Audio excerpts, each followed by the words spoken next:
Hi friends, ಹೇಗಿದ್ದೀರಾ? Welcome to knowledge for life in Kannada channel. Law of attraction ಮೇಲೆ ನಾನು ಮಾಡಿದ ವಿಡಿಯೋಗಳನ್ನು ನೋಡಿ ಒಬ್ಬ ವ್ಯಕ್ತಿ ನಮ್ಮ ಇನ್ಸ್ಟಾಗ್ರಾಮ್ಗೆ ಮೆಸೇಜ್ ಮಾಡಿದ. ಆ ಮೆಸೇಜ್ ಏನಂದರೆ, ಬ್ರೋ ನೀವು ಲಾ ಆಫ್ ಅಟ್ರಾಕ್ಷನ್ ಬಗ್ಗೆ ಎಕ್ಸ್ಪ್ಲೇನ್ ಮಾಡ್ತಾ ಬರ್ತೀರಾ, ಸಡನ್ ಆಗಿ ಸಬ್ಕಾನ್ಸಿಯಸ್ ಮೈಂಡ್ ಬಗ್ಗೆ ಹೇಳ್ತೀರಾ, ಯಾಕೆ ಬ್ರೋ ಅಂತ ಕೇಳಿದ್ರು. ಲಾ ಆಫ್ ಅಟ್ರಾಕ್ಷನ್ ಪ್ರಕಾರ ನಾವು ಏನಾದರೂ ಒಂದು ಕೋರಿಕೆಯನ್ನು ಕೋರಿಕೊಂಡು ಅದನ್ನು ದಕ್ಕಿಸಿಕೊಂಡ ನಂತರ ಆ ಹ್ಯಾಪಿನೆಸ್ನ ಫೀಲ್ ಆಗೋದು ನಮ್ಮ ಬಾಡಿನೇ. ನಾವು ಕೋರಿಕೊಂಡ ಕೋರಿಕೆಯನ್ನು ಸಾಧಿಸೋದಕ್ಕೆ ಜೊತೆಯಾಗಿ ನಿಂತ್ಕೊಳ್ಳೋದು ನಮ್ಮ ಸಬ್ಕಾನ್ಸಿಯಸ್ ಮೈಂಡೇ. ನಮ್ಮ ಸಬ್ಕಾನ್ಸಿಯಸ್ ಮೈಂಡ್ ಯಾವ ವಿಧಾನವಾಗಿ ಆಲೋಚಿಸುತ್ತೋ ಈ ಬಾಡಿ ಅದೇ ವಿಧಾನವಾಗಿ ಪ್ರವರ್ತಿಸುತ್ತೆ. ನಮ್ಮ ಸಬ್ಕಾನ್ಸಿಯಸ್ ಮೈಂಡ್ ಯಾವಾಗ ದುಃಖಗಳ ಬಗ್ಗೆ, ಕಷ್ಟಗಳ ಬಗ್ಗೆ ಆಲೋಚಿಸುತ್ತೋ ಆವಾಗ ಈ ಬಾಡಿ ಕಷ್ಟಪಡುತ್ತೆ. ನಮ್ಮ ಸಬ್ಕಾನ್ಸಿಯಸ್ ಮೈಂಡ್ ಯಾವಾಗ ಆನಂದ, ಹ್ಯಾಪಿನೆಸ್, ಸುಖಗಳ ಬಗ್ಗೆ ಆಲೋಚಿಸಿದ್ರೆ ನಮ್ಮ ಬಾಡಿ ಸುಖ ಪಡುತ್ತೆ. ಆದ್ರಿಂದ ಲಾ ಆಫ್ ಅಟ್ರಾಕ್ಷನ್ಗೆ ಹಾಗೂ ಸಬ್ಕಾನ್ಸಿಯಸ್ ಮೈಂಡ್ಗೆ ತುಂಬಾ ಅವಿನಾಭಾವ ಸಂಬಂಧ ಅನ್ನೋದು ಇದೆ. ಇನ್ನು ನಾನು ಈ ವಿಡಿಯೋದಲ್ಲಿ ಏನ್ ಹೇಳ್ಬೇಕಂತಿದ್ದೀನಿ ಅಂದ್ರೆ, ಲಾ ಆಫ್ ಅಟ್ರಾಕ್ಷನ್ ಸಿರೀಸ್ ಅಲ್ಲಿ ಭಾಗವಾಗಿ ಒಬ್ಬ ವ್ಯಕ್ತಿ ಏನಾದ್ರೂ ಕೋರಿಕೆಯನ್ನ ಕೋರಿಕೊಂಡ್ರೆ ಆದಷ್ಟು ಬೇಗ ದಕ್ಕಿಸಿಕೊಳ್ಬೇಕಂದ್ರೆ ಯಾವ ರೀತಿಯ ಮೈಂಡ್ ಸೆಟ್ ನಿಂದ ಇರಬೇಕು ಈ ವಿಡಿಯೋದಲ್ಲಿ ಹೇಳ್ತಿದ್ದೀನಿ. ಒಂದು ಕೋರಿಕೆಯನ್ನ ಕೋರಿಕೊಂಡ ನಂತರ ಅದಕ್ಕೋಸ್ಕರ ತುಂಬಾ ಪ್ರಣಾಳಿಕೆಗಳನ್ನ ಹಾಕ್ತೀರಾ, ಅದರ ಬಗ್ಗೆ ಅದೆಷ್ಟೋ ವ್ಯೂಹಗಳನ್ನ ರಚನೆ ಮಾಡ್ತೀರಾ, ತುಂಬಾ ಕಷ್ಟ ಪಡ್ತೀರಾ, ಬೆವರು ಹರಿಸ್ತೀರಾ, ಆ ಕೋರಿಕೆಯನ್ನ ಸಾಧಿಸ್ತೀರಾ. ಆ ಕೋರಿಕೆಯನ್ನು ಸಾಧಿಸುವ ಪ್ರೊಸೆಸ್ ಅಲ್ಲಿ ಸಾಧಿಸುವವರೆಗೂ ಆ ವ್ಯಕ್ತಿ ಎಲ್ಲಿಯೂ ಕೂಡ ಹ್ಯಾಪಿನೆಸ್ ನ ಫೀಲ್ ಆಗಲ್ಲ. ಇಲ್ಲಿ ನಾನು ಹೇಳ್ತಿರೋದೇನಂದ್ರೆ, ಆ ಸಾಧಿಸುವ ಪ್ರೊಸೆಸ್ ಅಲ್ಲೇ ಹ್ಯಾಪಿಯಾಗಿ ಫೀಲ್ ಆದ್ವಿ ಅಂದ್ರೆ ನಾವು ಕೋರಿಕೊಂಡ ಕೋರಿಕೆ ಅನ್ನೋದು ತುಂಬಾ ಬೇಗ ನೆರವೇರ್ಬಿಡುತ್ತೆ. ಇದು ಯಾರಿಗೂ ಗೊತ್ತಿಲ್ಲದ ಒಂದು ದೊಡ್ಡ ಸೀಕ್ರೆಟ್. ಎಲ್ಲರಿಗೂ ಅರ್ಥ ಆಗೋ ವಿಧಾನವಾಗಿ ತುಂಬಾ ಕ್ಲಿಯರ್ ಆಗಿ ಎಕ್ಸ್ಪ್ಲೇನ್ ಮಾಡ್ತೀನಿ ಕೇಳಿ. ಇವಾಗ ನಾನಿದ್ದೀನಿ, ನನಗೊಂದು 1 ಕೋಟಿ ಆಸ್ತಿ ಬೇಕು ಅಂತ ತುಂಬಾ ಬಲವಾಗಿ ಕೋರಿಕೊಂಡೆ. ಡೈಲಿ ಸ್ವಲ್ಪ ಹೊತ್ತು ವಿಜುವಲೈಸೇಷನ್ ಮಾಡಿದ್ವಂದ್ರೆ ನಮಗೆ ಗೊತ್ತಿಲ್ಲದೇನೆ ನಮ್ಮ ಸಬ್ಕಾನ್ಸಿಯಸ್ ಮೈಂಡ್ ಅನ್ನೋದು ಹ್ಯಾಪಿಯಾಗಿ ಫೀಲ್ ಆಗುತ್ತೆ.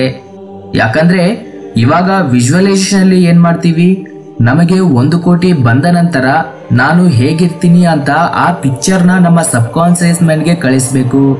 ಇದೇ ವಿಧಾನವಾಗಿ ಒಂದು 90 ಡೇಸ್ ಮಾಡಿದ್ವಂದ್ರೆ 90 ಡೇಸ್ ನಾವು ಹ್ಯಾಪಿಯಾಗಿ ಫೀಲ್ ಆದ್ವಿ ಅಂದ್ರೆ ಕೋರಿಕೊಂಡ ಕೋರಿಕೆ ಅನ್ನೋದು ತುಂಬಾ ಬೇಗ ನಡೆಯೋ ಚಾನ್ಸಸ್ ಜಾಸ್ತಿ ಇರುತ್ತೆ. ಇವಾಗ ತುಂಬಾ ಜನನೇ ಇರ್ತಾರೆ, ದೊಡ್ಡ ದೊಡ್ಡ ಗುರಿನೇ ಇಟ್ಕೊಂಡಿರ್ತಾರೆ. ನಿಮಗೆ 90 ಡೇಸ್ ಆದ ನಂತರ 2-3 ಇಯರ್ಸ್ ಆದ ನಂತರವೂ ಕೂಡ ಆ ಕೋರಿಕೆ ಅನ್ನೋದು ನೆರವೇರಿರಲ್ಲ. ಇದು ತುಂಬಾ ಒಳ್ಳೆಯ ಪಾಯಿಂಟ್, ಸ್ವಲ್ಪ ಕಾನ್ಸಂಟ್ರೇಷನ್ ಇಂದ ಕೇಳಿ.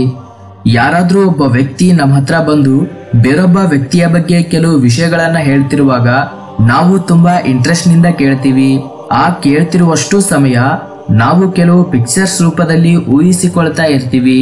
ಅವನು ಅಲ್ಲಿಗೆ ಹೋದ ಅಂತ ಅಂದ್ರೆ ಆ ವ್ಯಕ್ತಿ ಹೋದ ದಾರಿ, ಅವನು ಇದ್ದ ಹಾಗೆ ನಮ್ಮ ಸಬ್ಕಾನ್ಸಿಯಸ್ ಮೈಂಡ್ಗೆ ಒಂದು ಪಿಕ್ಚರ್ನ ನಾವು ಕಳಿಸ್ತೀವಿ.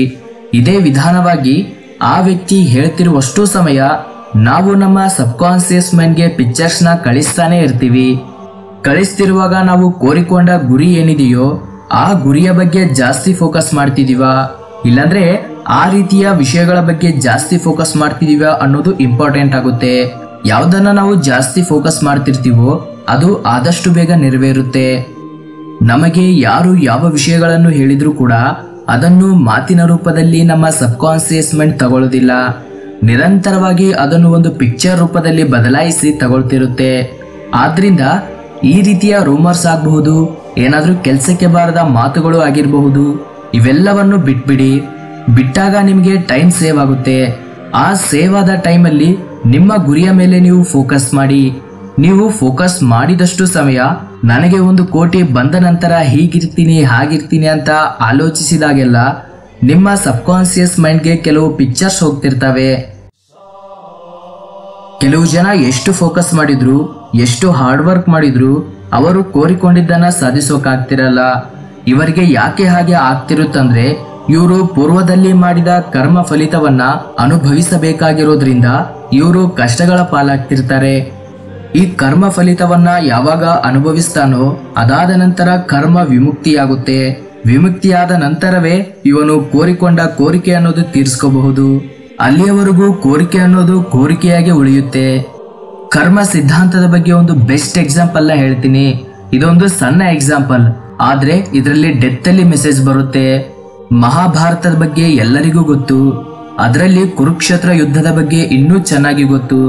ಆ ಕುರುಕ್ಷೇತ್ರ ಯುದ್ಧದಲ್ಲಿ ದುರ್ಯೋಧನನು ಅಧರ್ಮದ ಕಡೆ ಇದ್ರೂ ಕೂಡ ಎಷ್ಟೋ ಒಳ್ಳೆಯ ಕೆಲಸಗಳನ್ನು ಮಾಡಿದ ಕರ್ಣನು ಅವನ ಜೊತೆ ಕೈ ಜೋಡಿಸಿದ್ರಿಂದ ರಣರಂಗದಲ್ಲಿ ಅಧರ್ಮವಾಗಿ ಸಾಯ್ತಾನೆ.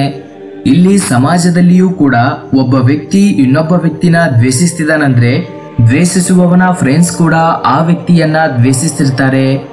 ಅವನು ಇವರಿಗೆ ಏನು ಮಾಡಿರಲ್ಲ. ಈ ದ್ವೇಷಿಸುವ ವ್ಯಕ್ತಿ ಕೂಡ ಅವನು ಬೆಳಿತಿರೋದನ್ನ ನೋಡಿ ಉಡ್ಕೋತಿರ್ತಾನೆ. ಅದನ್ನ ನೋಡಿ ಇವನ ಜೊತೆ ಸುತ್ತೋರೆಲ್ಲ ಅವನನ್ನು ದ್ವೇಷಿಸ್ತಿರ್ತಾರೆ. ಇದೊಂದು ಕರ್ಮ ಫಲಿತ ಅನುಭವಿಸೋಕೆ ದಾರಿಯಾಗುತ್ತೆ. ಈ ರೀತಿಯ ಮೈಂಡ್ ಸೆಟ್ ಇರೋರು ಅವರು ಕೋರಿಕೊಂಡ ಕೋರಿಕೆಗಳು ಯಾವತ್ತೂ ನಡೆಯಲ್ಲ.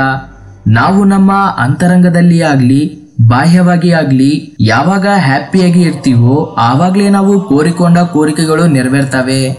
ಇದರ ಜೊತೆ ಕರ್ಮ ಸಿದ್ಧಾಂತ ಅನ್ನೋದು ಒಂದು ಇರುತ್ತೆ.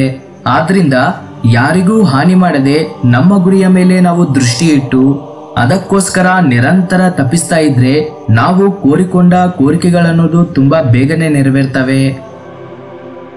ಸೊ ಫ್ರೆಂಡ್ಸ್, ಇದು ಇವತ್ತಿನ ಟಾಪಿಕ್. ವಿಡಿಯೋ ಇಷ್ಟ ಆಗಿದ್ರೆ ಲೈಕ್ ಮಾಡಿ, ಶೇರ್ ಮಾಡಿ, ಕಾಮೆಂಟ್ ಮಾಡಿ. ಸಬ್ಸ್ಕ್ರೈಬ್ ಮಾಡ್ಕೊಂಡಿಲ್ಲ ಅಂದ್ರೆ ಇವಾಗಲೇ ಮಾಡ್ಕೊಳ್ಳಿ. Thank you for watching this video. Jai Hind.